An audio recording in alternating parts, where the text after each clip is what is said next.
All right, here we are just doing a little bit of honey extracting. What we're doing right now is just uncapping these cells that the bees have stored honey in.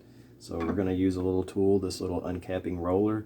So as we go through, it just penetrates the little cap that is over each cell and releases the honey. So when we put it in the centrifuge, which is this contraption around here, it will fling all the honey to the outside and slide down and we'll collect it.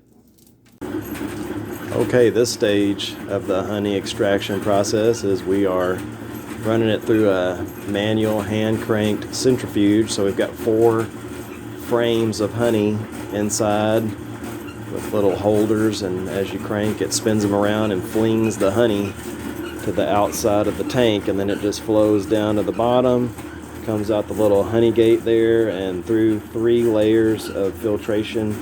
Some people call them sieves or sieves. And then of course it flows into a 5-gallon bucket, which also has a honey gate on the bottom. And of course once it gets in the bucket, that is the finished product. And then we just put them in containers, pints, quarts, half pints. Sometimes we leave them in a bucket and then just get them out as we need them.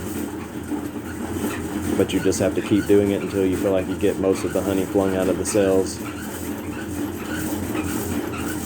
All right, now we have spun the honey out of the majority of the cells in these frames.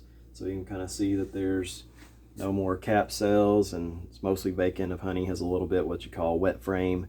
So we'll take all these frames and clean them up a little bit before we put them back into the supers, and then we'll just end up adding these wet frames back on top of our hives so that they can clean them up and start putting more honey back in the cells.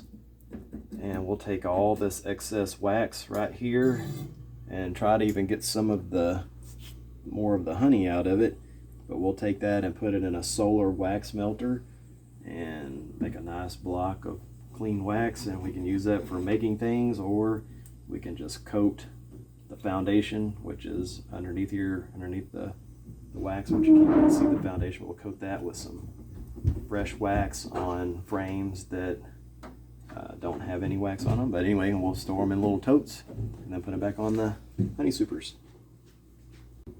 This honey harvest, we ended up with 82 quarts and then 3 5-gallon buckets worth of honey.